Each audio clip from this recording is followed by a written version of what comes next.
नमस्कार, मी अर्चना तुम्हा सर्वांचं आपल्या होम कुक्स या यूट्यूब चॅनलमध्ये खूप खूप स्वागत करते. आणि आज आपण होम कुक्समध्ये बनवणार आहे मस्त टम्म फुगलेली आणि तोंडात टाकताच विरघळणारी पुरणपोळी. तर मंडळी, रेसिपी अगदी साधी सोपी आहे. तसेच पुरणपोळी अगदी मऊसूद व्हावी त्यासाठी पीठ मळताना काय करावं किंवा पुरण एकसारखं छान व्हावं यासाठी काय करावं, यासाठी मी भरपूर साऱ्या अशा टिप्स दिलेल्या आहेत. तर तुम्ही हा व्हिडिओ शेवटपर्यंत नक्की पहा आणि तुम्ही जर का दिलेल्या सर्व टिप्स फॉलो केल्या तर तुमची पुरणपोळीसुद्धा एकदम छान मऊ लुसलुशीत होईल. आणि सगळ्यात महत्त्वाचं म्हणजे जे नवीन पुरणपोळी करणार आहेत त्यांनासुद्धा अगदी साधी सोपी रेसिपी जाईल. तर हा व्हिडिओ शेवटपर्यंत नक्की पहा. आवडल्यास लाईक, शेअर, सबस्क्राईब नक्की करा आणि मला कमेंट बॉक्समध्ये नक्की सांगा की तुम्हाला माझी रेसिपी आवडलेली आहे की नाही. चला तर मग वेळ न घालवता रेसिपीला सुरुवात करूया. पुरणपोळी बनवत असताना सुरुवातीला पुरण बनवायचं आहे. त्यासाठी इथे मी अर्धा किलो डाळ घेतलेली आहे. आता यातील खडे वगैरे काढून घेतलेले आहेत आणि इथे तुम्ही बघू शकता की डाळ एकदम छान आहे, स्वच्छ आहे. आता ही डाळ आपण 2 ते 3 वेळा पाण्याने धुवून घ्यायची आहे. तर मी कुकरच्या डब्यांमध्ये ही डाळ घालणार आहे. तर एका डब्यामध्ये पुरणार नाही, त्यामुळे मी अर्धी करून 2 डब्यामध्ये घातलेली आहे. आता ही प्रत्येक डाळ 2 ते 3 पाण्याने स्वच्छ धुवून घ्यायची आहे आणि त्यानंतर आपण कुकरला लावून घेणार आहे. तर तुम्ही इथे बघू शकता. आता ही दोन्ही डाळ धुवून स्वच्छ तयार झालेली आहे. आता यामध्ये आपण अर्धा चमचा हळद घालणार आहे आणि अर्धा चमचा पण तेल घालून घेणार आहे. तेल घातल्यामुळे डाळ एकदम पटकन शिजते आणि अगदी मऊसूद होते आणि थोडीशी हळद घातल्यामुळे आपल्या पुरणाला छान रंग येतो आणि आपल्या पुरणपोळ्या एकदम मस्त दिसतात. त्यामुळे आपण हळद आणि तेल घालून घेतलेलं आहे. आता हे डबे आपण कुकरला लावून घ्यायचे आहेत. जर का तुम्ही कटाची आमटी तयार करणार असाल तर कुकरला डाळ ही अर्धवटात शिजवून घ्यायची आहे आणि उरलेली डाळ ही पातेल्यामध्ये किंवा कढईमध्ये शिजवून घ्यायची आहे. तर मी तसंच करणार आहे. मी अर्धवट डाळ शिजवून घेणार आहे. त्यासाठी मी 3 ते 4 फक्त शिट्टी काढणार आहे आणि उरलेली डाळ मी कढईमध्ये शिजवून घेणार आहे. कुकर होईपर्यंत आपण कणिक मळून घेऊया. इथे मी गव्हाचं पीठ घेतलेलं आहे. तर अर्धा किलो डाळ आहे तर आपले अंदाजे 17-18 पुरणपोळ्या होणार. त्यामुळे आपण 9 ते 10 चपाती होतील एवढी अशी कणिक मळून घ्यायची आहे. आणि आता यामध्ये आपण घालतो आहे चवीपुरतं मीठ. तसेच यामध्ये आपण घालणार आहे अर्धा चमचा हळद आणि 1 चमचा तेल. आणि आता हे आपण मळून घेऊया. तर पीठ मळत असताना आपण थोडं पाणी करून पीठ मळून घेणार आहे. आणि इथे मी पूर्णपणे थंड पाण्याचा वापर केलेला आहे. गरजेप्रमाणे थोडं पाणी वापरून आपण पीठ मळून घेतो आहे. आता पीठ मळत असताना आपल्याला चपातीपेक्षा थोडीशी सैलसरच कणिक मळायची आहे, कारण पीठ आपल्याला एकदम मऊ आणि महत्त्वाचं म्हणजे एकदम मऊसूद होतील. तर इथे तुम्ही बघू शकता की मी कशा प्रकारे पीठ मळून घेतलेलं आहे. आता या पिठामध्ये आपण 2 चमचा तेल घालणार आहे आणि तेल घालून ती पुन्हा एकदा मळून घ्यायची आहे. अगदी 1 ते 2 मिनिट मळायचे आहे आणि त्यानंतर झाकण ठेवून आपल्याला कमीत कमी अर्धा तास कणिक बाजूला ठेवायची आहे. त्यानंतर तुम्ही इथे बघू शकता की डाळ पण शिजलेली आहे. आता ही डाळ आपण एका कढईमध्ये काढून घेणार आहे आणि त्यामध्ये आपण गरम पाणी ओतून ती पुन्हा एकदा आपण शिजायला ठेवायची आहे. आणि साधारण आपल्याला 10 ते 15 मिनिट आपल्याला ही डाळ पुन्हा एकदा मोठ्या उकळीवरती उकळून घ्यायची आहे. आणि अशा प्रकारे जर का आपण डाळ शिजून घेतली तर आपली डाळ जास्तसुद्धा शिजणार नाही किंवा कमीसुद्धा शिजणार नाही. आपल्याला जशी परफेक्ट प्रमाणामध्ये शिजवून घ्यायची आहे तशी घेता येते आणि आपल्याला वेळ पण कमी जातो. सांगितल्याप्रमाणे तुम्ही इथे बघू शकता की मी 10 ते 15 मिनिट मस्त डाळ उकळवून घेतलेली आहे. आणि डाळ उकळवत असताना मी अधूनमधून हलवते आहे, कारण खाली करपण्याची जास्त शक्यता आहे.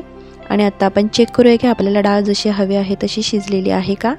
तर तुम्ही इथे बघू शकता की मी बोटावर घेतलं आणि थोडंसं दाबलं की लगेचच डाळ पूर्ण स्मॅश झालेली आहे. कुठेही कण राहिलेला नाही, गुटळी राहिलेली नाही, एकसारखं पुरण झालेलं आहे.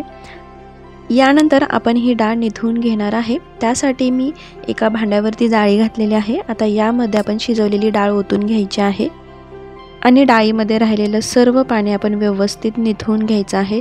थोडंसुद्धा पाणी ठेवायचं नाही. वाटलं तर आपण 5 मिनिट ही अशी जाळी भांड्यावरती तशीच ठेवायची आहे. त्यामुळे डाळीतील सर्व पाणी निघून जातं आणि आपण गूळ घातल्यानंतर डाळीला जास्त पाणी सुटत नाही आणि आपलं पुरण पटकन तयार होतं. तर इथे अर्धा किलो डाळ आहे. आता ही छान शिजलेली आहेत आणि गूळ घालायच्या आधी थोडीशी पळीने बारीक करून घ्यायची, त्यामुळे पुरण आपलं पटकन होतं आणि आपल्याला जास्त वेळ जात नाही। तर तुम्ही इथे बघू शकता की मी कशा प्रकारे करते आहे। डाळ गरम असल्यामुळे एकदम पटकन बारीक झालेली आहे। आता यामध्ये आपण घालतो आहे गूळ। तर इथे मी अर्धा किलो डाळ आहे, तर मी अर्धा किलो गूळ घेतलेला आहे। तर आता गूळ पण तुम्ही इथे बघू शकता, मी पिवळ्या रंगाचा गूळ वापरलेला आहे, कारण यामुळे पुरणपोळी एकदम छान दिसतात। आणि आता हा सर्व गूळ आपण यामध्ये घालणार आहे आणि गूळ पुन्हा एकदा आपण डाळीमध्ये व्यवस्थित मिक्स करून घ्यायचा आहे आणि त्यानंतर आपण गॅसवरती ठेवणार आहे।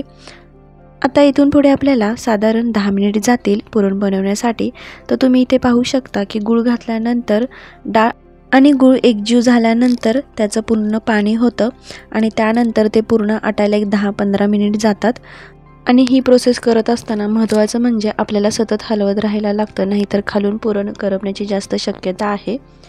तर अधूनमधून 1 मिनिटाच्या अंतराने आपण पुरण हलवून घ्यायचं आहे।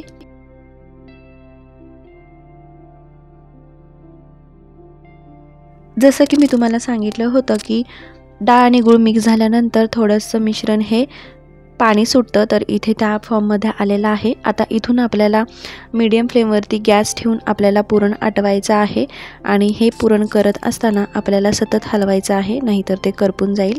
साधारण पुरण करायला घेतल्यानंतर एक 10 मिनिट झालेले आहेत आणि इथे पूर्ण सुटलेलं पाणी आटलेलं आहे आणि आपण चेक करतो आहे पुरण झालेलं आहे की नाही। तर इथे मी उलटनं ठेवून खाली बघितलं तर पडतंय, याचा अर्थ आपलं पुरण झालेलं नाही। तर आपल्याला अजून थोडा वेळ याला हलवायचा आहे। त्यानंतर मी एक 3 ते 4 मिनिट हलवल्यानंतर तुम्ही इथे पाहू शकता की पुरण पूर्ण घट्ट झालेलं आहे आणि आता यामध्ये जर का उलटनं उभं केलं तर ते उभं राहतंय। तसंच खालून एकदम असा चटचट असा आवाजसुद्धा येतो आहे आणि सगळ्यात महत्त्वाचं म्हणजे पुरणाला हात लावल्यानंतर पुरण हाताला चिकटत नाही, याचा अर्थ पुरण तयार झालेलं आहे। आता यानंतर आपण पुरण यंत्रावरती घालून गरम गरम असतानाच आपण हे पुरण यंत्रामधून काढणार आहे। आता या स्टेजला तुमच्या आवडीनुसार तुम्ही वेलची, जायफळ, सुंठपूड असं घालू शकता आणि त्यानंतर पुरण बनवू शकता। आणि तुम्ही इथे पाहू शकता की मी इथे जाळी ठेवलेली आहे। आता यावरती मी गरम गरम डाळ घालून वाटून घेणार आहे। अशी पटकन वाटून घेतली तर आपलं पुरण एकदम छान मऊसूत पडतं आणि झटपट होते, जास्त वेळ लागत नाही। यानंतर मी सर्व पुरण हे असंच वाटून घेणार आहे। इथे तुम्ही पाहू शकता अर्ध्या पाऊण तासानंतर आपली कणिक किती मस्त मऊसूत झालेली आहे। आता याला एकदा आपण हात लावून व्यवस्थित मळून घ्यायचे आहे आणि मळत असताना थोडंसं तेलसुद्धा घालायचं आहे, तुम्ही बघू शकता।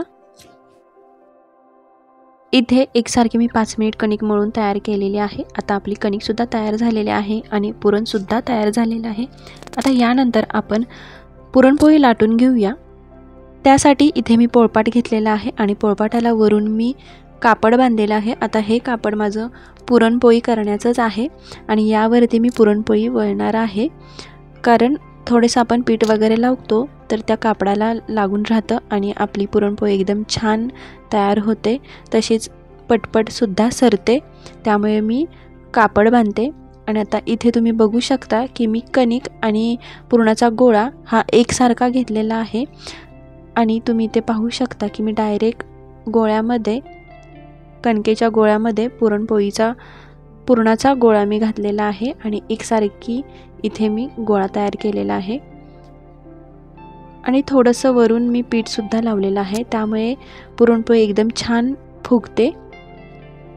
इथे पुरणपोळीचा गोळा बनवत असताना हे असं या पद्धतीने आपण जेव्हा गोळे तयार करतो त्यावेळेला अगदी पुरण काटापर्यंत जातं आणि पुरणपोळी मस्त टम्म फुगते। आता इथे तुम्ही बघू शकता की मी गोळ्याला थोडंसं पीठ घेतलेलं आहे आणि मी पुरणपोळी लाटून घेते आहे। तर पुरणपोळी लाटत असताना अगदी हलक्या हाताने पुरणपोळी लाटायची आहे, जड हात दिला तर पुरण खाली चिकटून राहतं। आता एका बाजूने पुरणपोळी लाटल्यानंतर पलटून घ्यायची आहे आणि याच बाजूने आपल्याला जेवढी मोठी करायची आहे तेवढ्या मोठ्या प्रमाणामध्ये आपण पुरणपोळी लाटून घ्यायची आहे।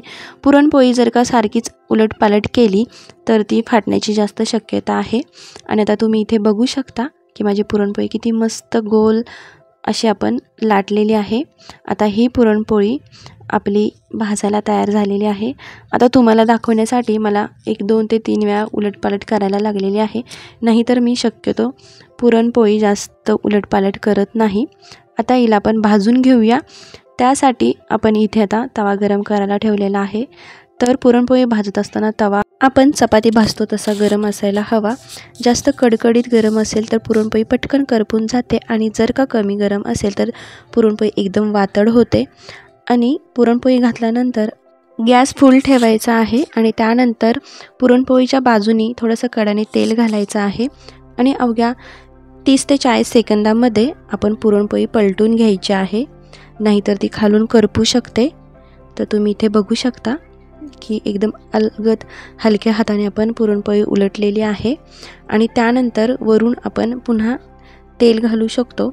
आता तेलाच्या ऐवजी तुम्ही तुपाचा वगैरे वापर सुद्धा करू शकता। तर मी इथे तेल वापरलेलं आहे आणि इथे तुम्ही बघू शकता की ती मस्त टम्म अशी आपली पुरणपोळी फुगलेली आहे। आता ही पुन्हा पलटून घ्यायची आहे आणि पुन्हा दुसऱ्या बाजूने तेल किंवा तूप लावून घ्यायचं आहे। अशा प्रकारे आपल्याला 1-2 ते 3 वेळाच पुरणपोळी उलटपालट करून घ्यायची आहे, त्यापेक्षा जास्त करायची नाही। आणि पुरणपोळी भाजल्यानंतर त्याच्या कडा भाजण्यासाठी थोडंसं त्याचा चौकोन बाजू करायचा आहे आणि तव्यावर बाजूच्या कडानी उभी करायची आहे, त्यामुळे पुरणपोळीच्या कडा पण आहेत त्या एकदम छान अशा भाजून तयार होतात। तुम्ही बघू शकता की मी कशा प्रकारे करते आहे। तर अशा प्रकारे आपली मस्त अशी पुरणपोळी तयार झालेली आहे। तर मंडळी, कशी वाटली माझी रेसिपी मला कमेंट बॉक्समध्ये नक्की सांगा। आवडल्यास ट्राय करून नक्की पहा आणि अशाच पारंपरिक रेसिपींसाठी आपल्या होम कुक्स या यूट्यूब चॅनलला नक्की सबस्क्राईब करा। चला तर मग भेटूया अशाच आणखीन एक नवीन आणि पारंपरिक रेसिपीसाठी। तोपर्यंत बाय बाय।